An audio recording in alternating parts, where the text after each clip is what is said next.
नमस्कार दोस्तों, अगर आपके पास एक पीएफ अकाउंट है तो उसमें ई नॉमिनेशन तुरंत फाइल कर लीजिए। इसके दो इंपॉर्टेंट रीजन है। जब तक आप ई नॉमिनेशन फाइल नहीं करेंगे तो रिटायरमेंट की पेंशन के लिए आप अप्लाई नहीं कर सकते हैं। Number second, again it's a good practice, touch wood आपको कुछ होना, लेकिन अगर हो जाता है और आपका ई नॉमिनेशन फाइल नहीं है तो आपकी फैमिली को, आपके बच्चों को पीएफ का अमाउंट और पेंशन का अमाउंट लेने में काफ़ी दिक्कत हो सकती है। तो एक छोटा सा प्रोसेस है जिसे आपको तुरंत प्रभाव से कर देना चाहिए। इस वीडियो में मैं आपको सिखाऊंगा ई नॉमिनेशन किस तरह से करना है, और रिलेटिवली पीएफ के बाकी प्रोसेसेस से ये कुछ कॉम्प्लेक्स है। तो इस वीडियो को ध्यान से देखिए और समझिए कि आप अपना ई नॉमिनेशन कैसे फाइल कर सकते हैं और अपने ई साइन को यूज करते हुए उसे कैसे वेरीफाई भी कर सकते हैं। दोस्तों, मेरा नाम है ऋषभ जैन, मैं हूं आपका लेबर लॉ डिकोडर और आप देख रहे हैं लेबर लॉ एडवाइजर, हमारे देश का वो चैनल जो एम्प्लॉयज और एम्प्लॉयर्स को करता है एम्पावर, उन्हें बनाता है जागरूक और उनके हक की बात करता है। तो अगर अभी तक आपने चैनल को सब्सक्राइब नहीं करा है तो कर लीजिए, बेल आइकन नहीं दबाया है तो दबा लीजिए ताकि ऐसा कोई भी इंपॉर्टेंट अपडेट आपसे मिस ना हो जाए।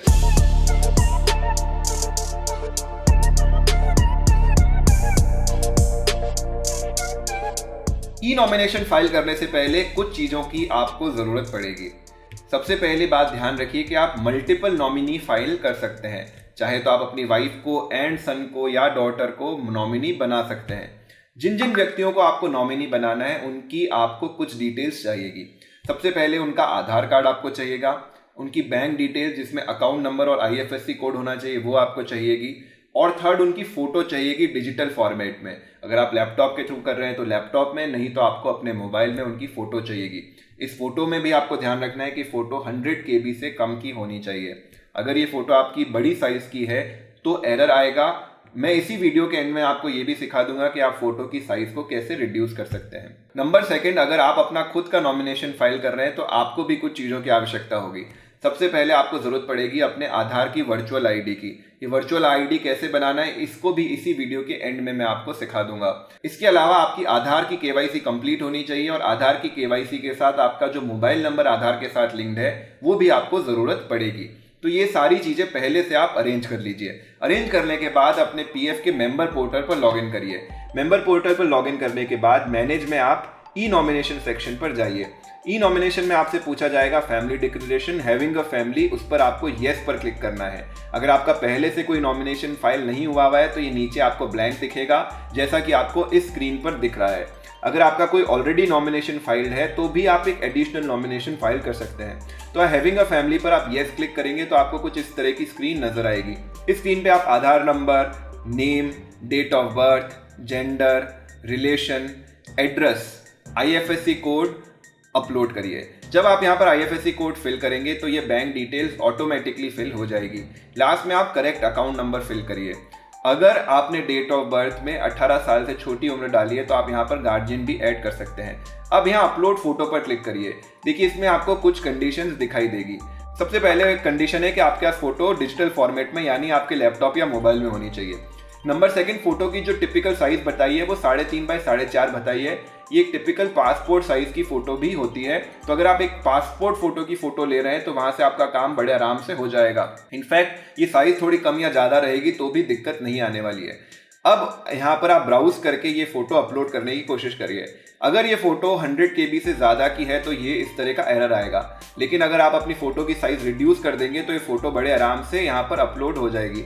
इस फोटो को यहाँ नीचे इस बार को यूज करते हुए आप एडजस्ट भी कर सकते हैं। यहाँ पर क्लिक करने के बाद आप प्रीव्यू पर क्लिक करेंगे और प्रीव्यू के बाद इस फोटो को अपलोड फोटोग्राफ पर क्लिक कर देंगे तो ये फोटोग्राफ आपकी अपलोड हो जाएगी। अगर आप एक से ज्यादा नॉमिनेशन फाइल करना चाहते हैं तो यहाँ पर ऐड न्यू पर क्लिक करिए और मल्टीपल नॉमिनेशन आप फाइल कर सकते हैं। एक बार नॉमिनी की सारी डिटेल फिल करने के बाद आप सेव फैमिली डिटेल पर क्लिक करिए। एक बार आप ये नॉमिनी ऐड करेंगे तो ये नॉमिनी आपको नीचे दिखने लगेगा। आप नॉमिनी पर यहाँ पर सेलेक्ट करिए और यहाँ पर उस नॉमिनी को आपके पीएफ शेयर का कितना % देना है उसे फिल कर दीजिए। ध्यान दीजिए, अगर आप यहाँ पर मल्टीपल नॉमिनीज डाल रहे हैं यानी 2 या 3 डाल रहे हैं और किसी को 50%, किसी को 25 देना चाहते हैं तो इस तरह से आप भर सकते हैं, लेकिन सारे परसेंटेज का सम कुल मिलाकर 100 हो जाना चाहिए। यहाँ पर ये वैल्यू फिल करने के बाद आप सेव पीएफ नॉमिनेशन पर क्लिक कर दीजिए। सेव पीएफ नॉमिनेशन पर क्लिक करने के बाद कई बार स्क्रीन हैंग हो जाती है और हो सकता है आपको फिर से लॉगिन करना पड़े। एक बार नॉमिनेशन सेव करने के बाद आप फिर से मैनेज सेक्शन पर जाकर केवाईसी पर जाएंगे तो आपको अपना नॉमिनेशन यहाँ पर दिखने लगेगा और किस तारीख को आपने नॉमिनेशन किया है वो डेट आपको नजर आएगी। अगर आप व्यू बटन पर क्लिक करेंगे तो नॉमिनेशन का पीडीएफ डाउनलोड कर सकते हैं। अगर आप एडिट बटन पर क्लिक करेंगे तो फिर से ये वाली स्क्रीन खुल जाएगी और अगर आप कुछ डिटेल अपडेट करना चाहते हैं तो डिटेल अपडेट कर सकते हैं। अगर सारी डिटेल आपने चेक कर ली है उसके बाद आप ई साइन ऑप्शन पर क्लिक करिए। ई साइन ऑप्शन पर क्लिक करने पर आपको ये स्क्रीन नजर आएगी। स्क्रीन पर लिखा हुआ है कि आप आधार को यूज करते हुए अपना ई केवाईसी करना चाहते हैं। इस चेकबॉक्स पर टिक करने के बाद आपकी नेक्स्ट स्क्रीन नजर आने लगेगी। यहाँ पर आपको अपना आधार का वर्चुअल आईडी डालना है और अगर आपको वर्चुअल आईडी नहीं बनाना आता है तो कुछ ही देर में हम वो भी सीखेंगे।